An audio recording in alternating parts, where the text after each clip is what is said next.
Yo, what's up, everybody? Welcome to the Left Fresh Podcast. Happy Wednesday, happy hump day, the proverbial hump. We are in the middle of the week.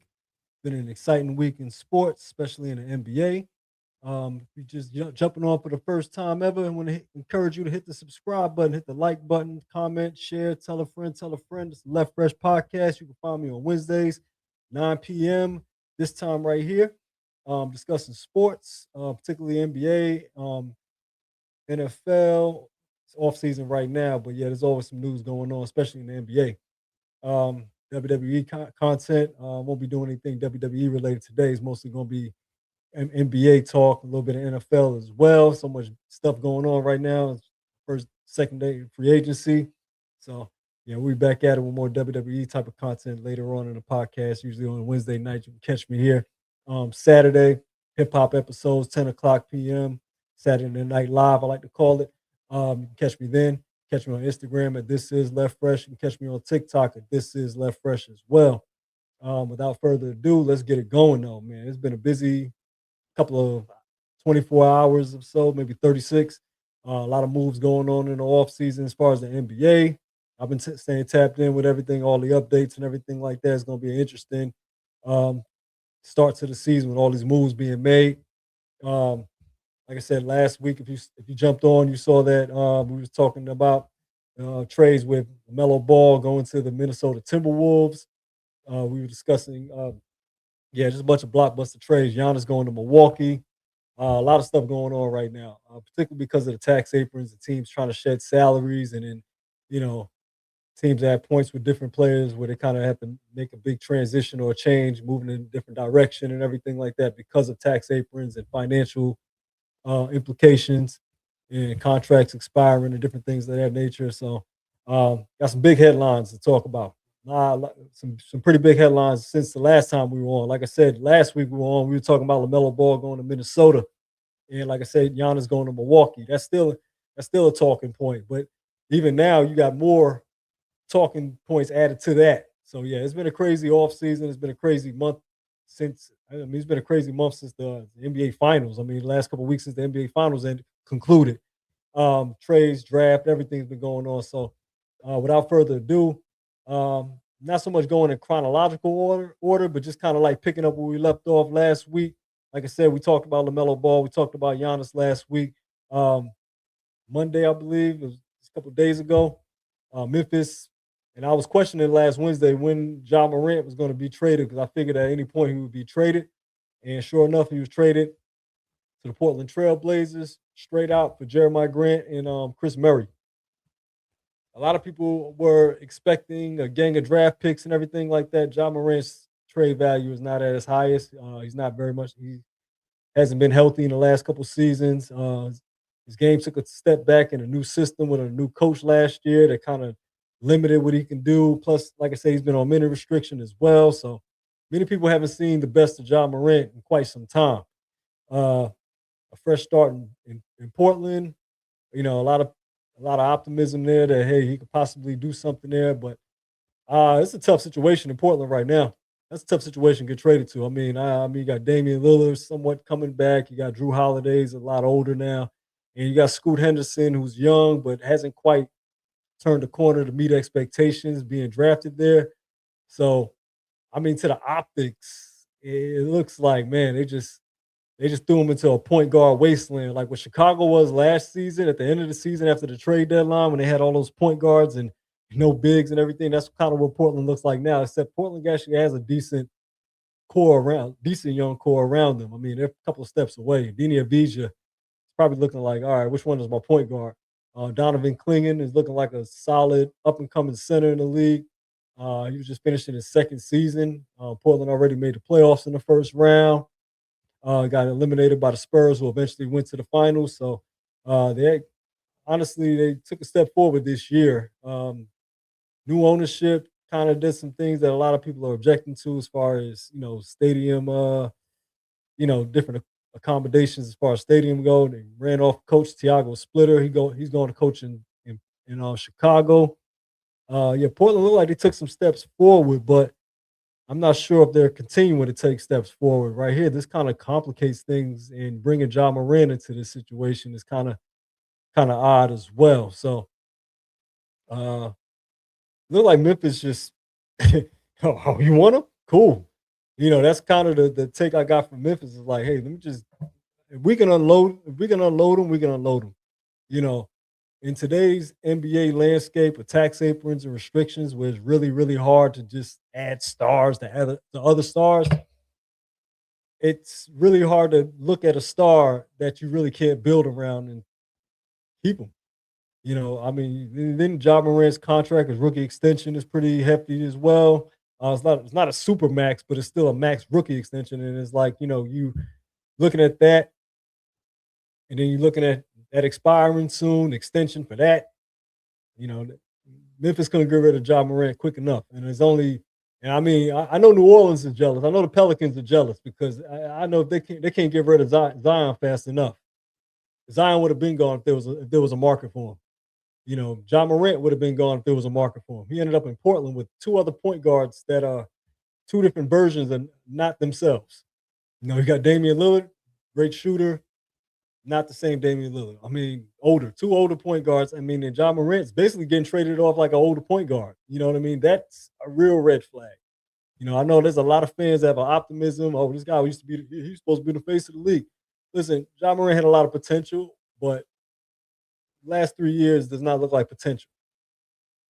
And I mean, getting back in Portland I mean, Drew Holiday and the optimism is probably going to be out of there. I don't think they're going to go into next season with all four point guards: Scoop, Damian Lillard, Ja, and Drew Holiday. I don't think they're all going to go all 4 point guards into the regular season. I think Drew Holiday. I think Portland has other moves to make. They got to have other moves to make. They don't have any other moves but to make. You got to trade one of those point guards. So yeah, this is not really a baffling move. This is a move that you know Portland doesn't look like they're taking any steps forward. It look like they might take a step backwards for Danny Avdija, and Memphis just moves forward. That core of Desmond Bain, John Morant, Jaren Jackson Jr., and you know, those guys. That core is done. You know, officially done. They got as much draft picks as they could for Desmond Bain. They got as much draft picks as they could for Jaren Jackson Jr. I'm surprised that Memphis didn't have to give up draft picks to give up John Morant. Yeah, you have to give up, picks to get rid of a player in this case. But John Morant in Portland, shaky situation. But yeah, that took a lot of yeah, that news came out and it was like I felt it was a matter of time. It was just a matter of who and when and where. And he ended up in Portland, a team that, was a fringe playoff contender and telling by the front office running off their coach may not repeat on that, may not build on that. Another interesting trade last night that I heard, got the alert for was Kawhi Leonard going back home to Toronto. The Raptors are no longer, I mean, the Clippers are no longer nearing. They actually pulled the trigger on the deal to send Kawhi Leonard to the Toronto Raptors for Brandon Ingram, Grady Dick, two first-round picks, a pick swap, and 2 second-rounders. That's a lot. That's a big haul for Kawhi Leonard at this age. I know Kawhi looked amazing last year, though. I mean, he was healthy most of the season. Got the Clippers all the way up to a play-in, and then finally lost the last play-in game to get into the playoffs. But yeah, lost the first game to get into the play. I mean, lost the first play-in game. But yeah, that's a lot. Not so much a lot as far as players, but as far as draft collateral, I mean, those picks in hindsight, I mean, not hindsight, but in an ideal world, looking at it, it would be low first round picks. So Toronto made a big move to try to see if they get another year of what Kawhi gave the Clippers last year, and see if they can get that back in Toronto with Scotty Barnes. See, in this particular situation, it's not like Kawhi's being brought back to be the savior of a franchise, like he did in 2019. In this case, he's just another star to help them get over the top. And I mean, Brandon Ingram is a very talented, you know, prime. I guess he's in his prime now. He's like 26, 27. He's in his late 20s, I would say. He's not getting any more durable. He's a great scorer, but he can't stay healthy. And I mean, if you can't stay healthy at 19, 20, 20 points a game, you might as well get a guy who can't stay healthy that can give you 26, 27 points a game and about 2 steals, a two-way player. Because Kawhi Leonard played excellent last season. And you can get that alongside Kawhi, not Kawhi, Scotty Barnes and Kawhi Leonard, that's a pretty decent tandem in the East. I mean, I can see them, making something happen if Kawhi stays healthy. But you're still taking the same risk waiting on Brandon Ingram to stay healthy as well. So I kind of get the move. Those first round picks and everything. That's a lot to get a player that a team is aching to get rid of. Like the Clippers would almost shopping Kawhi around. That's a lot of first round. That's a lot of first round picks. But I mean, Toronto is a playoff team, so in hindsight, maybe they won't be high first round picks. Hopefully, they won't disappoint, won't be riddled by injuries, or Clippers may have came up. But yeah, Clippers get a knockdown shooter to go with Darius Garland. Um, Keaton Wagler they just drafted. So yeah, they get a shooter with Grady. Got some first round picks to just keep the rebuild going. I mean, they traded James Harden, they traded Zubac, now they traded Kawhi Leonard. I mean, it's pretty much nothing else they can really pretty much do at this point. So, I mean, it's a move. How much does it move the needle for Toronto in the East? I mean, you almost kind of have to make a move in the East just to stay level because everybody was over 500 last year. Like everybody in the play was over 500, and it's like you want to keep taking steps forward. And Brandon Ingram, like I said, when healthy is solid, but he didn't have a great playoff either. So I guess this is when they go back to closer Kawhi. So it's interesting how that plays out. Thank you all for jumping on. Though, if you just jumped on, you haven't subscribed yet, go ahead hit the subscribe button, like, subscribe, share, tell a friend, tell a friend. Like I said, welcome to the Left Fresh Podcast. Those who are typically on and on tonight, thank you jumping on again. Yeah, interesting playoff, interesting free agency so far. Moving over to the Lakers. Um, get to who in a minute. Particular LeBron James decided that he won't be returning to the LA Lakers. And the Lakers decided, well, now we got cap space, we can make some moves. And the first move they made was trading for Walker Kessler. I mean, they made all their moves at once. I mean, Rob Pelinka was waiting for that green light and just said, go. Traded. I said it too. Pelinka's on the clock, and he sure enough heard me. They traded a first round pick, a 2033, a 2020, a 2031, and a 2033, excuse me, first round picks and two pick swaps to get Walker Kessler, then sign him to a 4-year, $130 million deal. That's about 32, 33 million a year. Uh, Lakers got their big man who they've been sorely needing for years. A rim protector, a rebounder, somebody that's in the interior that can, do something that DeAndre Ayton and Jackson Hayes didn't. So the Lakers, a lot of people thought that was a steep price. Brian Windhorst, and I agree with it too, that I thought that was a pretty good price for what his asking rate was, especially for the way centers are going out here. So better to get a center than not have a center. I mean, it's either that or DeAndre Ayton. I mean, that's pretty much a no-brainer. Yeah, Lakers made, but that was not the Lakers' only move. The Lakers have been busy today. Rob Pelinka getting it going. Like I said, Walker Kessler. They also signed Sandro Mamukelashvili to a 4-year, $52 million deal, a stretch big, a big man who can space the floor. They also signed Colin Sexton to a 2-year, $19 million deal. Got a pretty energetic spark plug, possibly come off the bench on a premium. Got Quentin Grimes for a 4-year, $60 million deal. That's a pickup I like. I think Quentin Grimes is a pretty good good 3-and-D defense type of guy. Use some parts to go along with Luca. Luca wanted to know what was the plan in the offseason, and it looked like we're seeing it unfold. Yeah, Luca, Austin Reeves, Walker Kessler, Sandro Mamukelashvili, Colin Sexton, and Quentin Grimes. Yeah, I see a rotation there in LA that they're trying to cook up something. So looks like the rebuild without LeBron. Just moving forward with Luca, look like it's in full swing. Let me know how you feel about this new look Lakers team.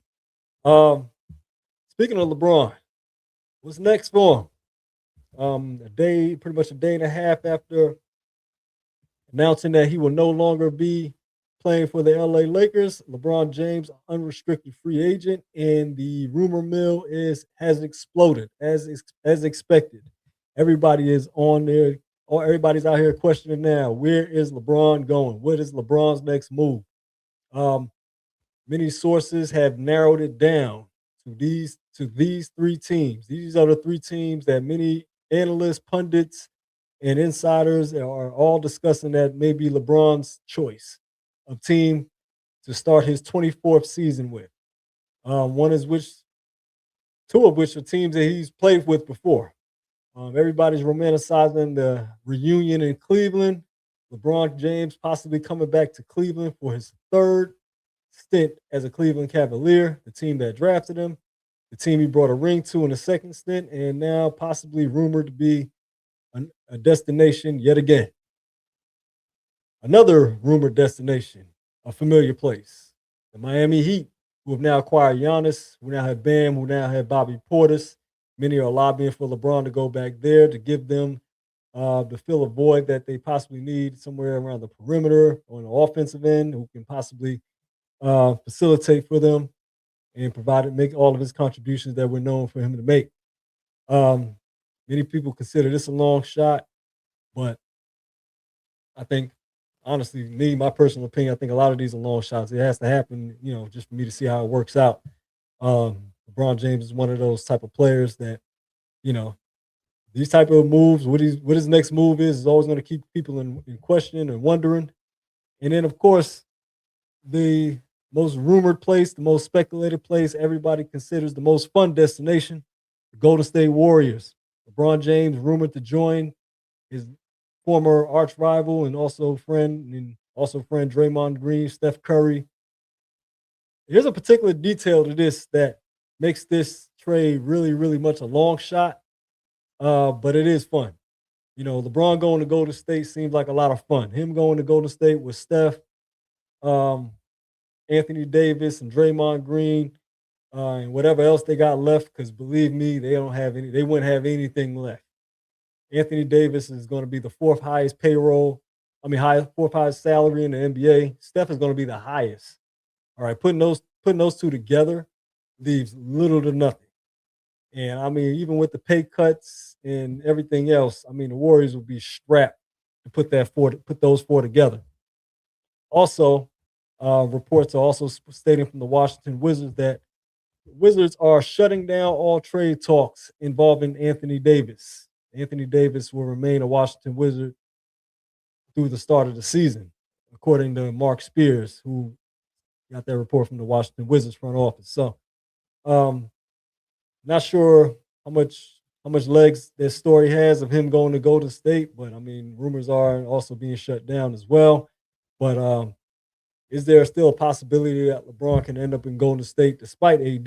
Now, that's an interesting question. You got Jimmy Butler, who's slated to make $56 million next year, is coming off an ACL tear.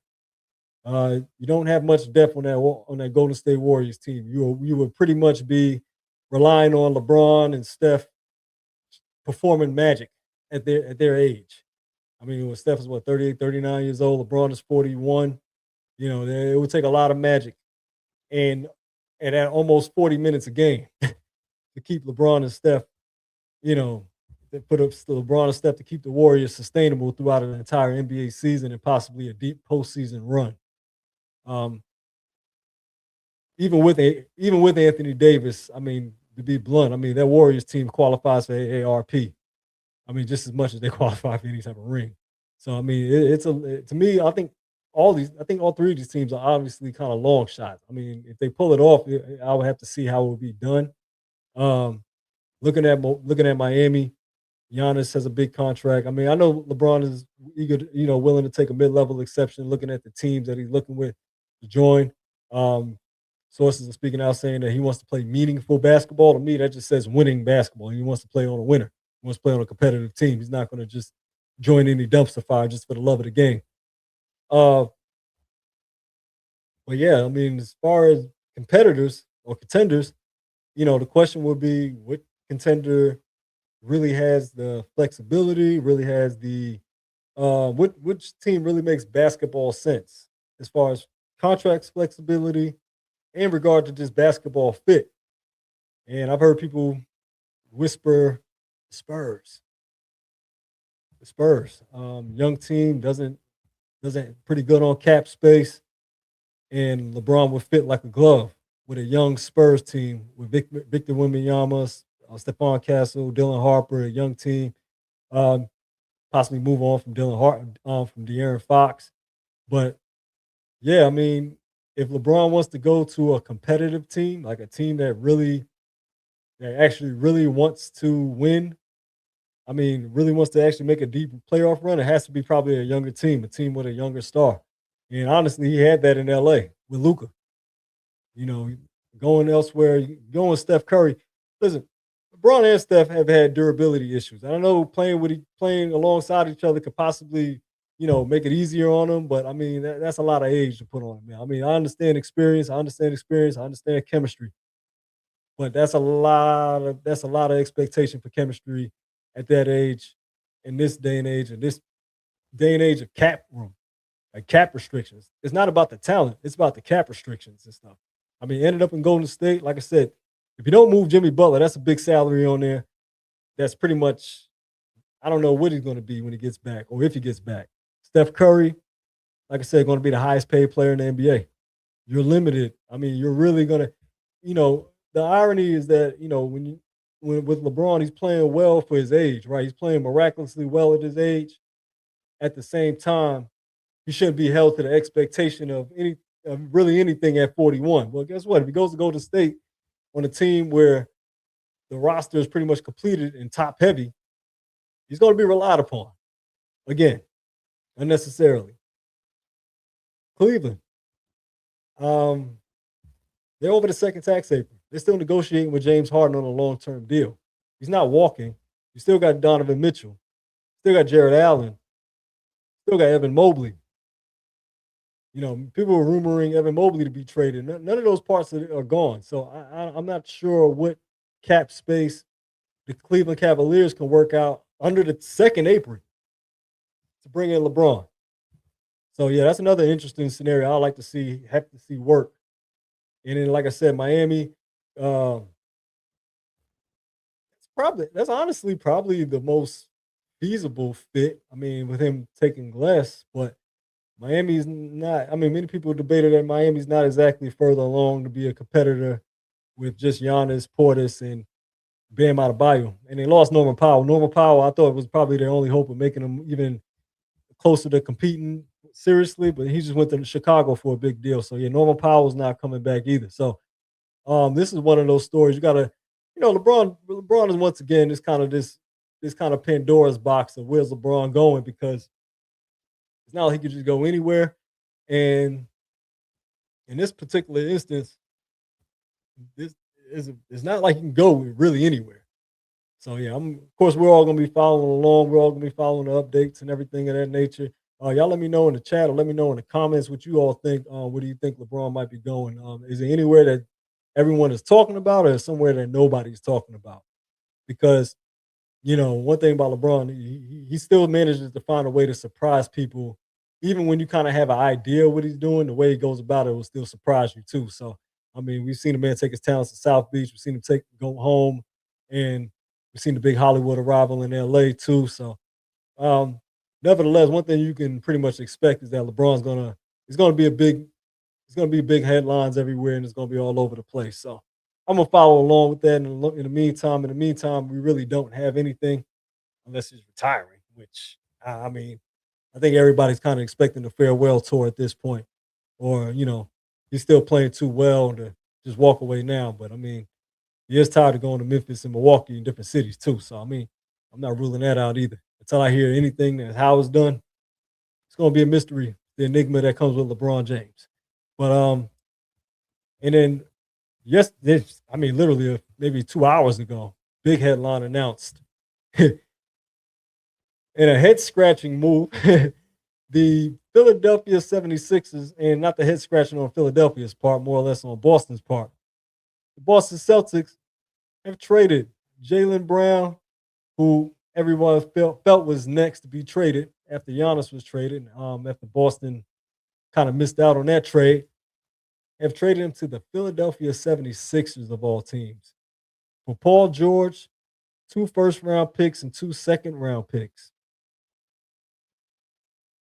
A lot of everyone right now in the basketball world is pretty much scratching their heads and asking, what is Brad Stevens doing? What is Boston doing? Trading, not just trading Jalen Brown. Jalen Brown had to go.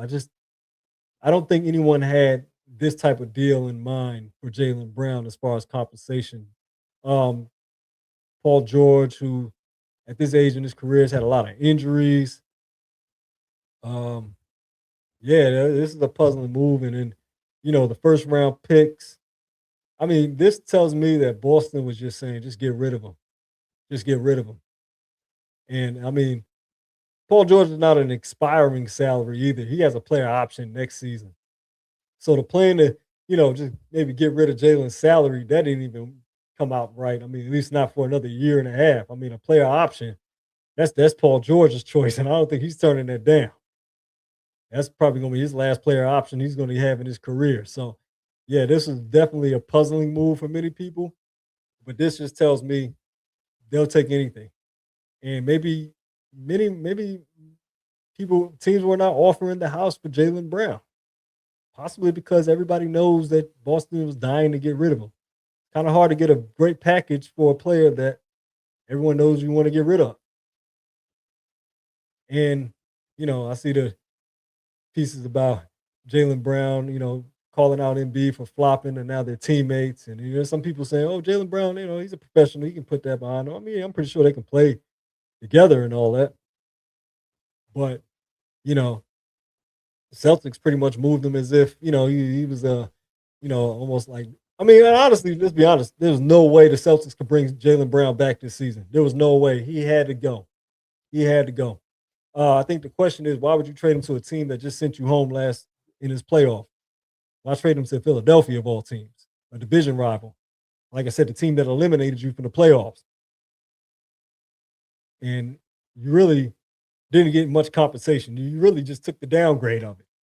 All right, you're sending pretty much your best player from last season to Philadelphia with their best player, their rookie. And, Embiid, I mean, I guess you could still call Embiid their best player. I mean, he is when he's healthy, but I mean, you didn't get any of that in return. I mean, you didn't even, I mean, honestly, you probably could have just took Embiid. You could have just took Embiid. I mean, at least, you know, Paul George, I mean, they're not losing any rhythm with Paul George. You took Embiid, they lose a lot of rhythm with Embiid. I mean, they're probably a lot faster and maybe could be better off without Embiid. But I mean, at least take away the part that just makes this trade a little bit level. I mean, you literally just made Philadelphia better, unless Jalen Brown is just that much of a malcontent. Okay, Boston. I mean, trading Jalen Brown on this move this way to this team says he's gonna do a. They traded him like he was AJ Brown. Okay, not Jalen Brown, AJ Brown. Like they traded Jalen Brown like he's going to be a cancer in the locker room. He's going to destroy your locker room. Just wait. Yeah, go ahead to Philadelphia. Yeah, go ahead, go ahead our rival. Yeah, go ahead and make them better. We'll see. Like that's the intent. That's the intention that I hear that I'm picking up behind this trade. Not so much that I have this type of feeling about Jalen Brown, but trading him to a rival, to a team that sent you home says like, hey, I'm sending him to destroy your locker room. Like that's kind of the impression that I get from trading Jalen Brown to a rival. Like here, I'm trading him to trade your locker room. He's like a double agent for us. He's going to destroy your locker room. That's the only way this trade makes sense. Like Jalen Brown, like I have faith that Jalen Brown and his live streams and everything like that is going to be so problematic in Philadelphia that it's going to destroy the locker room. That's the type of faith that Brad Stevens is giving me making this trade. That's the only thing I can have explanation for. But yeah, and Philadelphia looks better. Like I said, if everything's on the up and up, Philadelphia looks better. Of course, except if MB doesn't stay healthy, which is pretty much almost, sadly to say, almost a certainty that Embiid is not going to be healthy. But yeah, I mean, Jalen Brown is an upgrade from Paul George at this point in his career. You add him with VJ Edgecombe, you add him with Tyrese Maxey. Yeah, Philadelphia has a damn good core right now. I mean, as a Knicks fan, I'm still not worried, but they did get better. They did get better. As long as Embiid is on the court slowing down the offense and his knees is, not quite the same, then as a Knicks fan, I'm not pretty much worried. But I do recognize there's um, Philadelphia took a big step forward, and Boston may have taken a big step back. And I mean, maybe Boston is just like, hey, we're just gonna take a step back and put some parts in place around Jason Tatum. Um, be interesting to see what they do with Paul George contract, though. I mean, 50 something million. That's over 50 million for the next 2 seasons tied into Paul George. I mean, normally, if you're going to take a downgrade on Jalen Brown, like as far as talent, like normally you would just that would be a salary dump. But in this particular instance, I'm not sure what are you going to get out of this. So, but yeah, that's pretty much the big moves that's pretty much happened around these 2 days or so. These last 2 weeks have been crazy altogether. Like I said, LaMelo Ball in Minnesota with Ant Man, Giannis in Miami. The NBA draft just concluded. AJ DeBansa out there in Washington. Like I said, Washington saying they're keeping Anthony Davis. Uh, I guess they're keeping him just in case he may be healthy. Him, Trey Young, DeBansa, a young core out there in Washington. I mean, that'd be interesting to see how it plays out. But yeah, I mean, it's going to be an interesting season to see how it shapes out. But there's also other moves made on the free agent tracker, smaller moves being made. Um, lesser known stars, but that's pretty much the way it is in today's game of parity. You know what I mean? Where everything is pretty much evenly matched, and you pretty much got a lot of pretty much role players. Pretty much have a lot of value in this one as well, though. You can't sleep on the role players in today's game because a lot of these blockbuster trades that are being done don't necessarily make a team head and shoulders over the top. Like you don't see any move right now that makes a team look like a potential dynasty. You just see a team that look like they got a chance to compete. They're just flawed teams. So the role players you get and the rotation players and what type of value you get from them matter more than ever in today's game of parity. Um, I'm looking down as I'm scrolling down to see the moves. I'm looking at all the role players and everything that can see what happened here. As you can see, Jose Alvarado, happy that he's returning to my Knicks after a great championship run. Um, the Antetokounmpo brothers are free agents. I'm not expecting Pat Riley to pick them up. DeAndre Ayton, rough season in LA, rough playoff ending in LA. I tapped into his $8 million player option. He's coming back to LA. I'm not expecting him to have too many minutes with Walker Kessler and the new free agent signings that the Lakers picked up. Um, he's just not turning down $8 million because he probably would have been let go. The Lakers probably would have part ways with him by now. But yeah, I mean, this Bradley Beal declined his player option. He's going to be a free agent. A lot of people looking for him to sign to Miami. Miami can definitely need some shooting, as much shooters as they can get. Um, Harrison Barnes is going to re-sign with the San Antonio Spurs. Good veteran presence that during their finals run. Yeah, I mean, yeah, there's still some free agent signings out there. Thunder exercised their option on Lou Dort. Love to bring his defensive presence back. Mohamed Diawara back to the Knicks. Yeah. Oh, Boston also picked up Mike Conley, veteran point guard as well. So yeah, the Celtics are trying to put some depth around Jason Tatum. But I mean, hey, listen, adding Paul George, I mean, that's just a questionable move in my opinion. But yeah, and then he scrolled over to the next page. Jalen Duren, he was a big name in the free agency offseason so far. He's still a restricted free agent. Rumor was he was talking to the Lakers and he was talking to the Sacramento Kings.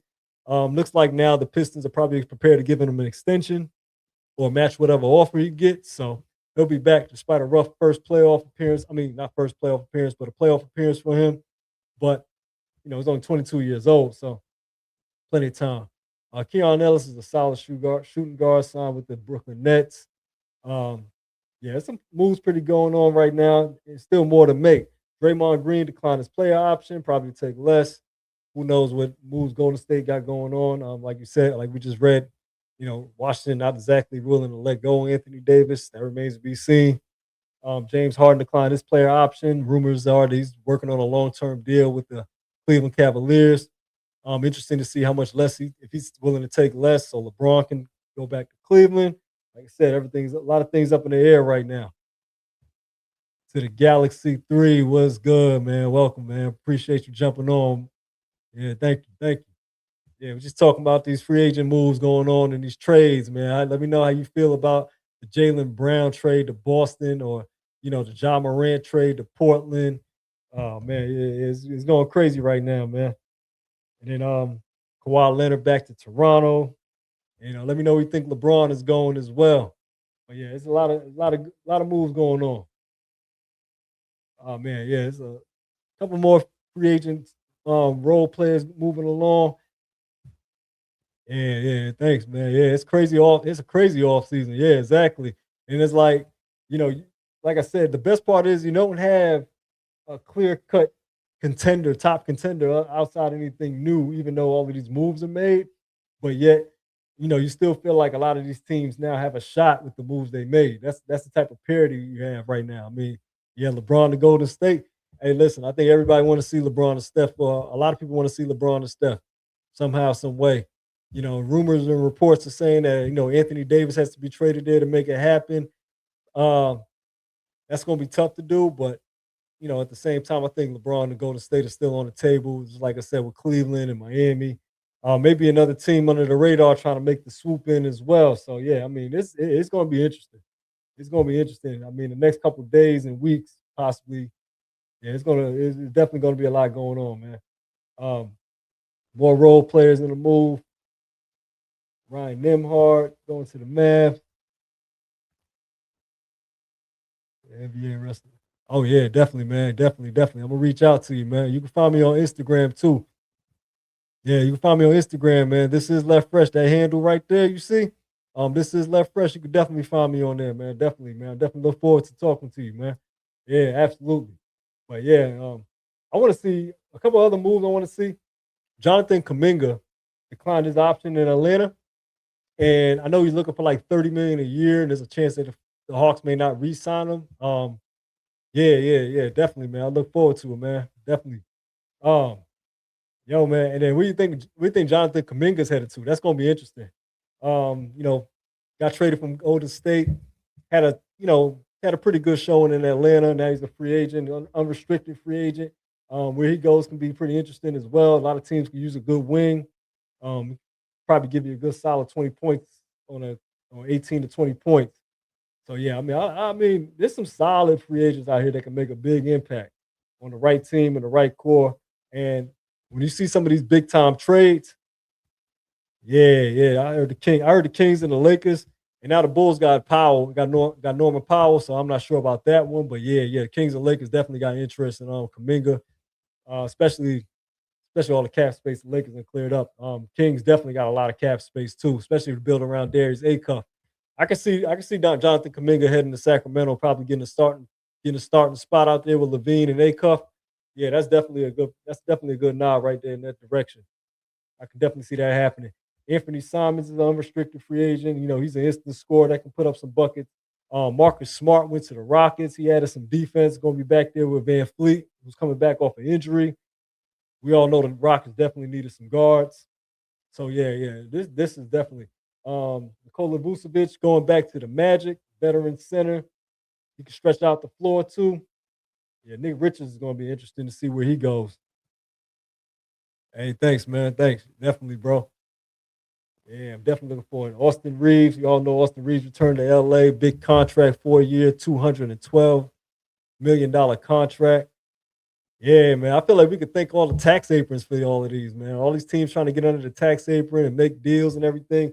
This is why we're seeing some of these moves and everybody's trying to get under the apron because there's so many restrictions on getting better. And it's like it's tough to add stars with other stars. So yeah, these role players, they become more valuable and moving a star around, I mean, change the whole landscape of the NBA. Just and still put a lot of parity in the league to where like playoffs coming and still feeling like it's wide open. So yeah, this is definitely a crazy one. This is another crazy offseason. This offseason is definitely crazier than the last couple ones. But yeah, I mean, it's definitely gonna look like some more into it, man. Definitely looking forward to more upcoming news. Um, yeah, tap in next week. Next week, more NBA updates. Should be some more in the upcoming days. I'll be back Wednesday to get back to more of those updates on them. But yeah, there's another one. Now I'm going to switch gears to the NFL. Um, Not too much news going on in the NFL, but there is definitely a list that goes around every year that gets everybody talking. It is the top 100 players list that the players vote on. And we got a first couple of installments. It starts off from 100 on down. I'm gonna wrap it up with this topic right here. Just kind of do a brief summary and show who the selections were for picks 100 down to 85. But yeah, the players voted, and they're going to be unveiling them pretty much on a daily, all the way to August 21st. Um, two players a day on Monday through Friday from August 20 from June from it was June 22nd to August 21st, and beginning August 24th through September 4th, the top 10 player will be unveiled daily as well. So they're going to be working his way to the top 10 all the way through the next couple of weeks. And I'm going to show you all now who the players voted on, starting off with 100. I already like some of the names that's coming off, heavily respected players in the NFL. This is something to gear up for the NFL season. We're not quite there yet for preseason just yet, but I'm already getting excited seeing this list, and we're already ready to talk football. So, at number 100, veteran Cameron Jordan, defensive end for the New Orleans Saints, 8-time Pro Bowler, Hall of Fame for the 2010s team, making his ninth appearance in the top 100 after his 15th NFL season.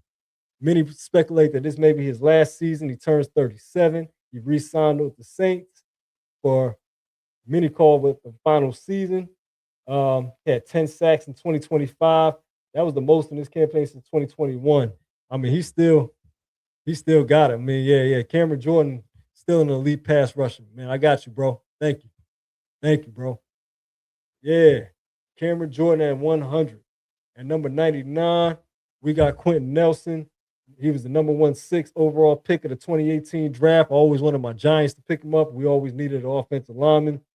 He was a Pro Bowler each of his 8 seasons, hence the reason why I wanted the Giants to get him since day one. But I mean, however, this just marks his 4th selection on the top 100 squad since first 2022 when he was at the top 30. He had an 84 overall grade, which is 4th among the guards. He's one of the best run blockers in the league, for the past couple seasons. So no doubt he will be there. At number 98, Carolina Panthers quarterback Bryce Young, number 1 pick, had a successful campaign since he had the best campaign since his selection. This was his best season last year. Won the division, had a massive upset in the Rams in the regular season. Then had a heartbreaking 3-point loss in the playoffs. Second season with Canales, really looked like he started to turn the corner. His percentages and everything started. He had a best passing yards, touchdown, yards per game. Started to become a better passer as well. Also had some weapons that was added to him as well. So yeah, Bryce Young at number 98 on the list. Yeah, he had a pretty good season. Pretty good bounce back season, especially with second year coach Canales. Number 97, you got Ernest Jones, linebacker from the Super Bowl champion Seattle Seahawks. Definitely was the leading tackler in the regular season and the playoffs. Definitely earned his spot on this team. Definitely big year for him. Like I said, Seahawks Super Bowl winner and on the top 100. Travis Etienne, running back for the New Orleans Saints now, was formerly with the Jacksonville Jaguars. His first time with the Saints in the offseason. Had a pretty good year, 1,100 yards, really good year. 7 rushing touchdowns. Looks to add a extra jolt to the passing, to the running the game, to the running attack for the Saints. After maybe replacing Alvin Kamara or just giving them some relief. Number 95, now New York Jets outside linebacker Demario Davis. Very good with the Saints. Now joining on his way back to the Jets. 14-year veteran, long run, 6 tackles for loss last year. Still seeing if he has a little bit left in the tank to help the Jets. Creed Humphrey, center, one of the best centers in football, actually, for the Kansas City Chiefs. A spot that needed improvement for the Chiefs last season, but Creed Humphrey wasn't one of those needs improvements. He had an 88.8 overall PFF grade, tops at his position. 84 pass blocking rate, was first at the pivot as well. So yeah, Creed Humphrey was not the problem in Kansas City on their offensive line. 94. Charles Schwessinger, yeah, the second round pick turned into a great rookie. Could have been higher, in my opinion, as well for the season. He had 2.5 sacks, 11 tackles for loss, 9 quarterback hits. Definitely a bright spot on a rough season for Cleveland. Probably the best defensive player not named Myles Garrett on that defense, or maybe Denzel Ward. But I mean, as far as the season he had last year, had an incredible season. Schweschinger, great year for him. Number 93. Number 92, Aziz Al-Shair, linebacker for big hitter for the Houston Texans. 100 tackle season last year. Very versatile, great against the run. Actually, was pretty good dropping back into coverage as well. Um, Very athletic linebacker, part of that great defense last year. Um, yeah, he locked him up on a 3-year, $54 million extension. So, yeah, I see he's out here. Number 92, Montez Sweat for the Chicago Bears. Was a much needed pass rusher when they got him, and he's definitely lived up to it. 10 sack season, 13 tackles for loss. Chicago sack leader for the third time as many years as he's been with the Bears. Yeah, 29 years old. Had a great season. Number 91. Definitely earned those spots. Not really much of a problem with the top 100 unless I see somebody, you know, that's just egregious. But yeah, Derek Brown, number 90 on the list. Great defensive tackle, nose tackle, one of the best nose tackles in the league last year. 5 sacks, 5 tackles for loss. Man, yeah, he killing up the rushing attempts up the gut. Um, Second in the league in PFF amongst defensive tackles. Like I said, one of the best nose tackles in the league last year, rightfully at number 90. Excuse me. Kyron Williams had a little bit of fumbleitis last year, but he had a 1,200-yard season. Big time runner for the Rams. A lot of that relief for Matthew Stafford has come from the run game. And when he's running well, the Rams are doing well. Like I said, 10 rushing TDs. Also splitting carries with Blake Cormore, but still managed to be one of the top running backs in the league.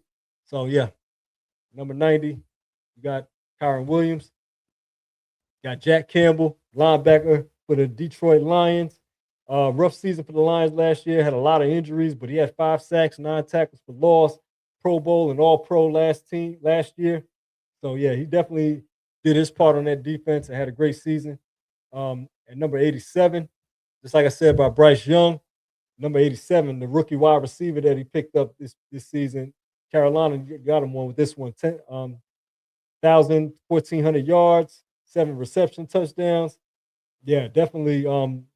Carolina took some strides forward when winning the division last year. And Ted McMillan and Derek Brown, Bryce Young, yeah, all of those pieces come together. And you see early on this list that Carolina made some good strides last year.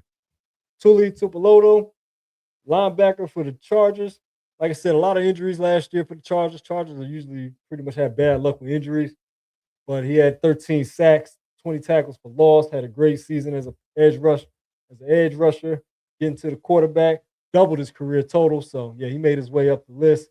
And the last entry so far, Brock Purdy, quarterback for the San Francisco 49ers. It's probably the most controversial because a lot of people feel like Brock Purdy gets disrespected a lot. But he did have an injury-plagued season, only 9 games, 69% passing though, 2,100 yards passing, 20 passing TDs, 10 picks. Yeah, he had the toe injury. He had some pretty bad interception games though. So, I mean, to me, this is a fair ranking, but a lot of people think Brock Purdy's a little bit better. As far as last season goes, I feel like this could be a little bit generous. I would have he's probably down there with Bryce Young. But I mean, how he bounces back from his injury, he's still an accurate quarterback, with Shanahan.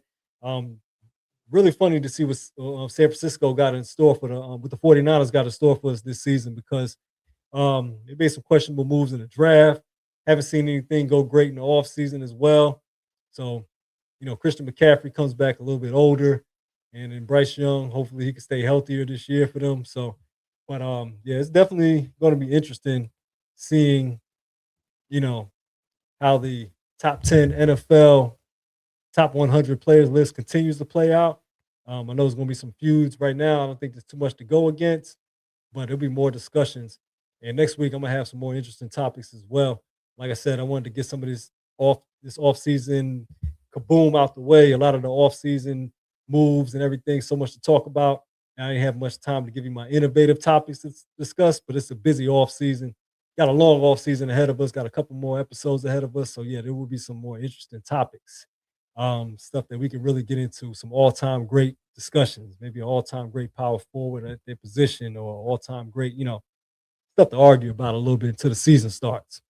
But I look forward to doing that with you all. And that's my time for the evening, though. Find me on Saturday, 10 o'clock, Saturday Night Live hip hop episode. You can find me back next week, this time, 9 p.m., discussing sports again. I'll have more updates around the league if there are any. And if there aren't too many, there'll be definitely some innovative conversation to be had. Keep a lookout for the postings and a lot more discussion to be had. You can find me on Instagram at This Is Left Fresh. You can find me on TikTok at This Is Left Fresh. Um, to the Galaxy 3. Look forward to linking up with you, man, talking to you. Everyone else, appreciate you all. You all have a great rest of the week. Keep your eyes tapped in for the more sports news around, and I'll be there with you as well. Snow time in LA. Looking forward to it. Dwayne, appreciate you jumping on, talking with me. Until then, I'm going to holler at you all. Stay on. Stay on. It's the Left Fresh Podcast. Peace.